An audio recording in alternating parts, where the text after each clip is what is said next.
Hi there, welcome. Another update. If you hear some noise in the background, it's my son trying to get to sleep. I just put him to bed. It's sleep time right now for him. But I got some records to show. Mostly they're online purchases. Picked up four of those. I have four thrift store finds, so it's actually the same. And then I have one new record that I picked up at a record store. Yes, I do go to record stores, but not that often. First up, I got some 7 inches. Mostly disco stuff. This is Supermax with Don't Stop the Music and I Am What I Am on Atlantic, 1976. Supermax, I see that all the time, so I picked it up. I still need to really listen to it. I don't know if I'm going to like it or not, but I picked it up nonetheless. Here we have Stargard with a theme song from Which Way Is Up and Disco Rufus.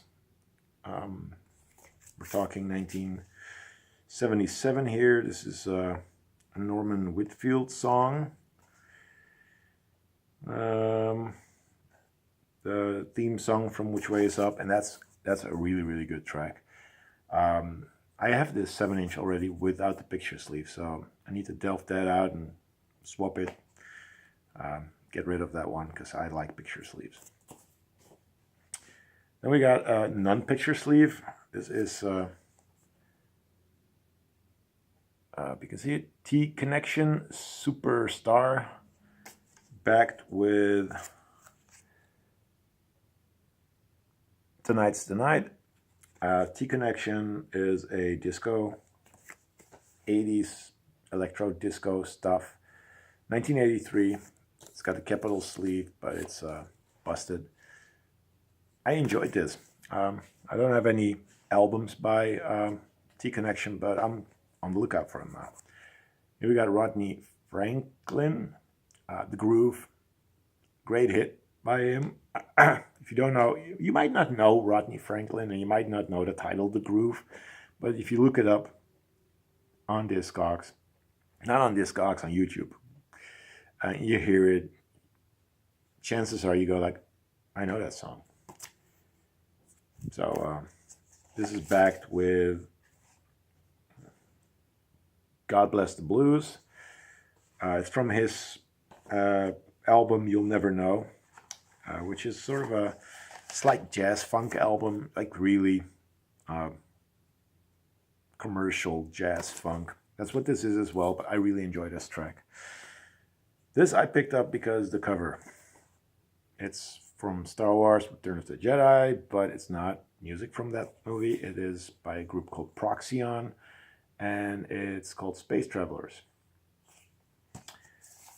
This is on Ramshorn, 1988. This is not the good period of Ramshorn. That's the very early 80s.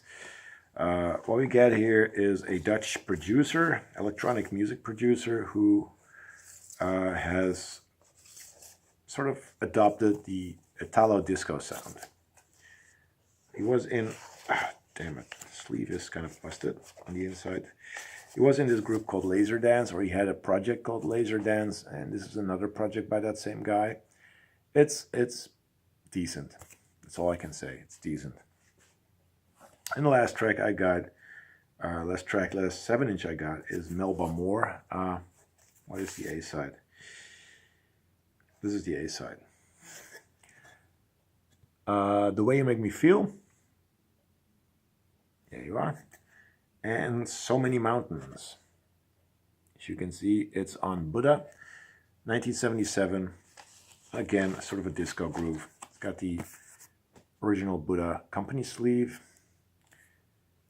And that's the 7 inches. Vinyl-wise, at thrift stores and Goodwill, I don't know. The good period has not started probably, but I did find some really interesting records. This was the first one. Modern Jazz Quartet, Fontessa. This I saw in with a whole bunch of classical records.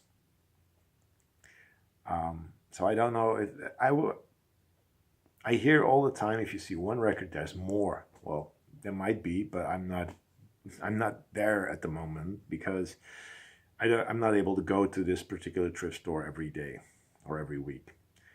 But in this case, there was just one jazz record, and that's this one. It was $1. That's a good deal, actually. It's not a very first pressing. It is mono. But this apparently, according to Discogs, is the 1960 pressing, and this album comes from 1956.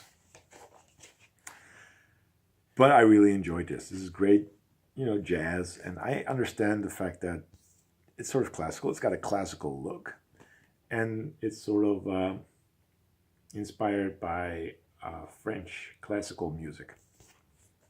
Doesn't sound like that though. So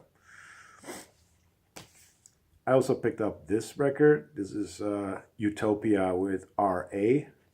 Utopia being Todd Rundgren, Roger Powell, Kasim Sultan, and John Wilcox. Of course, that's the main reason why I pick up Utopia. Todd Rundgren. Not a big fan of progressive music anymore. I used to pick up everything that I could find. It's got the original Lyric inner sleeve, and it's on Bearsville. And this, I like this.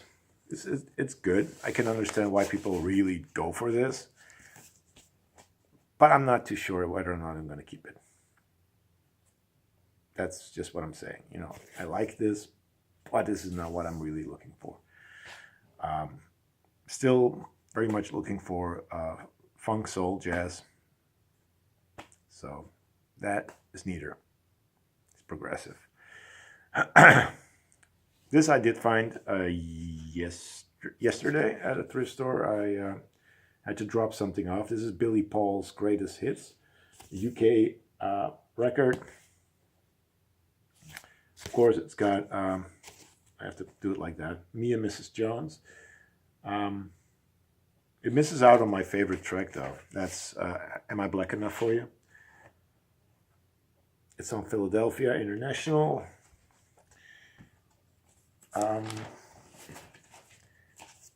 like Billy Paul. I like him a lot. He's got a great voice, and his songs are pretty funky and pretty good. So I had to pick this up. I also picked up this record. This is the Stylistics with You Are Beautiful. It's on AFCO. This is a US pressing. First track, Funky Weekend, is really, really good. It is funky. The rest is very much soul record. Nothing more, nothing less. Stylistics. Don't pick them up because you think they're going to be awesomely funky, because they're not. Okay, the next 4 records are records I ordered online. Sort of eBay type deal where you either can buy straight away or you have to bid against people. I don't remember which ones I had to bid up against, but I got all these records. This is a record that Paul, ex-Junkie NL, has shown. I think it was about the jazz funk thing. One of his jazz funk classics, record videos, whatever. Don Sebaskis, The Rape of El Moro. Excuse me. It's on CTI. It's got a strange cover.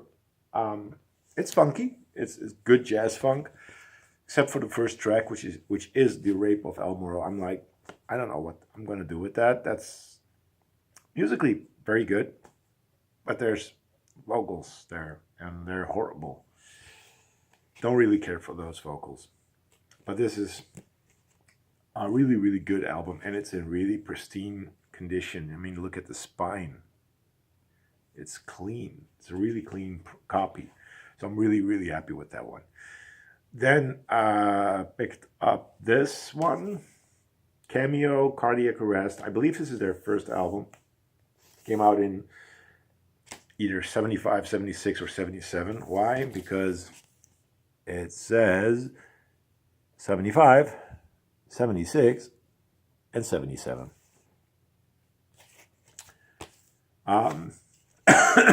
Excuse me, it's on Chocolate City. Most of you out there might know them from Word Up. I have to take a sip of my coffee. I'm sorry. Excuse me.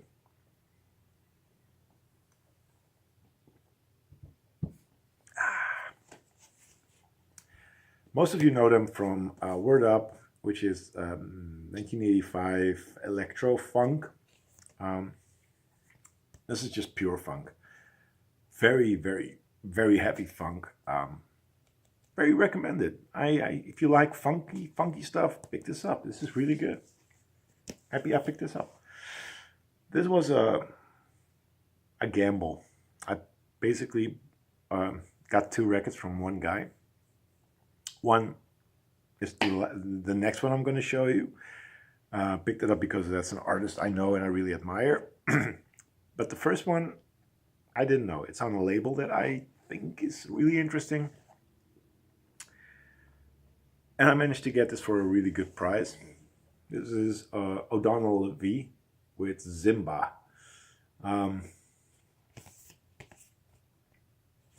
It's on the pretty damn cool Groove Merchant label. And it's awesome jazz funk. More leaning towards funk. It's so good. He's a great jazz guitarist. And this is just a killer album. Just check out Bad Simba. Look it up. It's sort of what this whole album is about. If you hear that and you like it, go and look out for this one. This is really, really good. Then 1974 album by Billy Cobham. This is Total Eclipse. He has John Abercrombie on here, the Brecker Brothers, and a lot I don't know. But it's I think this was recorded before he did Funky Tide of Sings and Crosswinds, which were his funky albums. This has funky moments, but it's mostly just fusion. I mean, it's got John Abercrombie, for crying out loud. I mean, he's not a funky guitarist. He's like this progressive jazz guitarist. But I really enjoy this. Billy Cobham is really, really good. So I had to pick that up. Cheers. And the last record I got, I picked this up at a record store. Pre-ordered it because I really enjoyed their previous album. I just listened to it. It's not as good. It's good, but it's not as good. Talking about Orgelvreten. This album is called De Man en zijn Machine, which translates to The Man and His Machine. And I think this is like their previous album, which was a concept album on Russian space travel.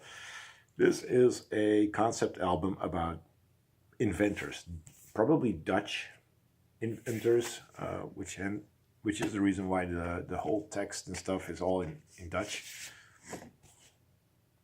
It's got this printed inner sleeve, and it's on gold vinyl. Reason why I don't dig this as much as their previous album is because there's lyrics and vocals and they're not adding anything to the music.